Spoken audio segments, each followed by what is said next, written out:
Hello, welcome to Bertha DocHouse. I'm delighted to have Ceci Golding and Nick Finegan here, the co-directors of the swimming club. Welcome. Thank you for having us. Hey. So thank you for this film. I really enjoyed watching it. Can you tell me a little bit about the origins of it? Yeah, so I mean, I feel like the film grew quite organically out of our friendship and my friendship with Roberta, who is the person that set up TAGS. TAGS is. TAGS is trans and gender non-conforming swimmers, the group that the film is about. And yeah, I actually met Roberta out clubbing in London, and immediately just had a kind of connection with her, and she had been talking about wanting to spread the word, really, and she always had like an overarching kind of holistic vision for what TAGS could be, and was excited by the idea of making a documentary about it that could maybe reach beyond the confines of where they were at the time, which was situated in Lewisham in London. So they had the one swimming club in London. And then we discussed making a film with Roberta, and it felt like a natural collaboration for us, because Ceci had got to know Roberta as well. So that was kind of the real seed began there. Well, it's interesting because you start, but you came to it through the trans community, and you came to this story. In the film, you start with a swimming pool, and then you go into the fact that this is a trans swimming group. Was there ever a point where you thought you would do it the other way around, that you would begin with the contributors and then move into the swimming area? You know, I don't think. I can't remember because we made it a while ago. I can't remember how intentional that was, but I definitely remember in the edit feeling like aware that it's useful to withhold some things to begin with, establish things one by one. And that, if that sounds incredibly obvious, that's because the film was our first film. So we'd never made a film before in our lives. So we were learning all these things as we went. And the edit was a big learning process, wasn't it? Yeah. So like we spent much longer in the edit than you would imagine possibly for such a short film, because we were figuring things out. And I remember that feeling like, oh yeah, this is good. This opening bit works because you withhold and then you reveal. Yeah. And I think, like, you know, talking about the edit being a learning process for us also, you know, as much as, you know, I had spent a lot of time, many years kind of in the queer community, I think for both of us as cisgender filmmakers, we were very aware of that fact. And, you know, making the film with Roberta and Chrissy and Diego and everyone at the swimming group, it was a huge learning experience for us, just about the day-to-day realities of being a trans person in Britain. And I think we did have discussions about that opening sequence and wanting to not necessarily, I mean, I think when you're watching the film, you kind of know what it's about if you've read the log line, but yeah, I think we wanted to maybe pull back a little bit, or like not allow people to necessarily settle into their own ideas of what transness is straight away. And so yeah, we kind of allowed that opening sequence to kind of just let the audience get to know Roberta and her story, beyond the sort of her, you know, amazing trans activism. Just began with a voice and a person, rather than making it like this is about trans people. It's just about sure, absolutely. Trans. Now, it's your first film, but it's very impressive. It's got a very strong visual aesthetic to it, and I really admired it. So how did you go about deciding visually how you were going to tell this story? A lot of paintings. We did have a lot of paintings. Yeah, and sort of representations of water and the body, kind of through different areas of kind of like art history, I guess. But like we had this huge book of paintings and references which we showed our DOP. Stills from films. Yeah, we did a big old mood board basically, and we printed out loads of copies and took them to the set. Right. Fantastic. And it was useful, you know. We were like, I remember matching some shots to paintings and references that you'd found. That was really helpful. And then also credit to our very wonderful DOP, Ollie Ford, who did the whole thing for free because he liked the concept and just wanted to make the film with us. And he was very experienced with underwater shooting, so it meant we could actually achieve some of those references and those looks that we had been kind of exploring together, you know, just like, well, I mean, just the beautiful kind of effect that you get of the surface of the water from underneath and kind of playing around with that, and how that morphs bodies. And he was our way into that. And then the other thing I think to say about the aesthetic of the film is the location is just so beautiful. And I think swimming pools in general, we said often were like very kind of cinematic or photogenic spaces, but then this one that we ended up shooting in is an Edwardian swimming baths that has loads of history, and there was some interesting like gender history, you know, that everywhere you look there was a kind of ladies, gentlemen signs, right, which I don't think made it into the cut, but they were kind of surrounding us. Well, and you had the opportunity. It's a really quite striking when in some ways into the film they're in the empty swimming pool. So how did that come about? We were talking about that last night, actually. It was a spontaneous thing that happened when we were there. We didn't know that there was another empty swimming pool. Okay. Right. So it's not the same pool. Yeah.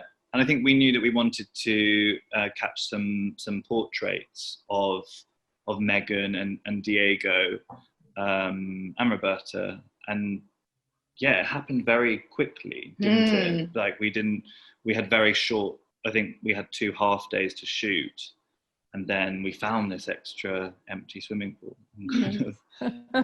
Is my memory? Yeah, it's just a happy accident, basically. You know, kind of led by what was there, and I think it's great.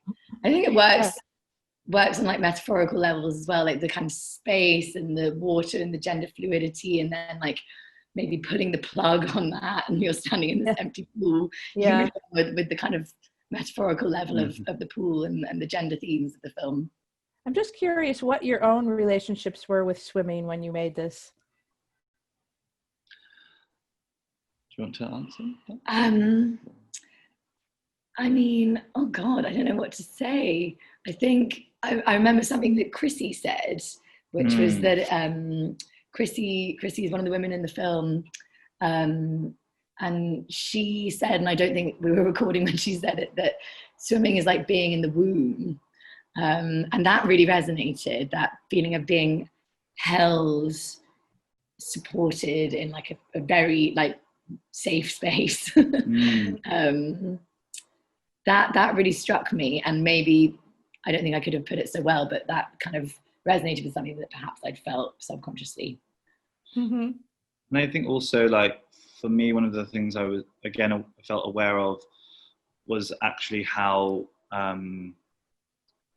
as a cis person, that I took that experience for granted, and that I guess my relationship to swimming was very unproblematized and quite simple. Like, it was just something that, you know, had done as a kid and liked doing, and wouldn't even think twice about, you know, if I wanted to go for a swim, just going and doing it. So I think that was kind of more, I think, one of the discussions that we had sort of before shooting, and about, you know, why this film needed to be made, really. Yeah, I think often people say, why do you need it? Like, you know, we would tell them what we're working on, and people would say, oh, why do you need a trans only or gender non-conforming swimming club? What's the need for that? And it's because if you haven't spent, I don't think you need to be transphobic to have not thought about why you might need that. And yeah, I think that everybody that we spoke to had a story or multiple stories of resistance when they went to a swimming club or a sports club, and they either weren't, you know, they were given the tour of the sports club but not shown the changing rooms, or, you know, just things like that are kind of microaggressions, but everybody had felt them, and those things build up. So there's definitely a need for it, and yeah, it makes you reflect on your own privilege as a cisgender person, even in something as straightforward as just going for a swim. Yeah. Well, this film was made in 2016. So how has it been received by the trans community, and what's been the life of this film? I think, well, like, that's one of the things, again, I think we were discussing yesterday about like the afterlife of this film. Like, I think I had like an email once from a trans person in Brazil who had seen it. I think like maybe going back to your first question about the origins of making the film and the reasons that Roberta was on board and wanted to make it, I think like that really has been reflected in the afterlife. Like, it has reached really wide and varied audience, like, you know, cisgender, transgender, non-binary alike. Like, we've often had sort of messages from people saying that it's like, oh, I really needed this today. And I always feel like that's all credit to Tags, because that's, you know, obviously like it was wonderful making the film, but I think it's amazing to see their message and their mission has really kind of continued to grow and gather momentum and affect people and make them feel less alone. Or yeah, I think that it's every bit as needed now. When we made it, it seemed to be a kind of fever pitch discussion about you know, a kind of hysterical media narrative around trans people. I remember Roberta saying, like, we're not going to eat your children. You know, what do you think we're going to do? It was, oh my God, they're coming for the bathrooms. Like, that it was just hysterical. And like, one of the things that we wanted to do was just show a middle way, not that kind of really glamorized Caitlyn Jenner narrative that was one side of the story that the media had latched onto, and not the kind of more hysterical, predatory, anti-trans narrative. We just wanted to show, like, really center the just the normalcy of a few friends going for a swim, and just kind of you know, lower the kind of temperature a little bit. Yeah. And I think that media hysteria and political hysteria to some extent, like, kind of comes in waves. I think we're kind of approaching another high point in the wave. It sort of died down, now it's picking up again with kind of like J.K. Rowling and that kind of story. So yeah, I think the film's message is, or not message, but just tone is a useful one. Well, it was really interesting for me also, though, to watch through the eyes of the pandemic, because a lot of people have found swimming to be such a comfort. And I have friends that are constantly seeking out wild swims and talking about it. So it was really, it's a great film just in itself about swimming and community. What have you got on to make sense? So I'm laughing because I actually haven't properly made a film. I haven't directed a film since, but I then went on to work in development. So yeah. No shame in that. I love development. No shame. No shame. I'm just kind of nervous after, probably. So development, so like the front end of thinking of ideas for films and sure. Yeah, that kind of thing. Great. Yeah, I've kind of been going on this quite sort of indirect, shall we say, journey. I start when we made the film, I was actually working more as a theatre director. So yeah, it was a real learning curve for me making that piece with Ceci, and I'm also an actor, so I've just been continuing to work as an actor, and then I've been working on film that I'm developing with the BFI, who kindly commissioned the script. And yeah, talking about lockdown, we would have shot that in May, I think, but we still have not. But that's a fiction piece. But again, about the queer community, and I guess some of my own experiences of being a person within the queer community, and kind of riffing on some of the things that I've seen my friends have to put up with, and that I've put up with, and kind of, yeah. So that's a story that I've been working on. But yeah, it's been a very sort of loop-de-loop kind of. Yes, as many filmmakers' careers are. Well, Right. thank you so much. It's been such a pleasure, and I'm so glad that we can bring this to fresh audiences, because I think it is a really wonderful and evergreen film. So yeah, we're so glad. Thank you for having it. Yeah, I hope you enjoy it. Pleasure. Thanks so much. Send us any thoughts. We'd love to know thoughts. Yes, well, I'm sure that people might respond via our social, and I hope that they do. Thanks very much. Thank you, Carol. Bye-bye. Bye.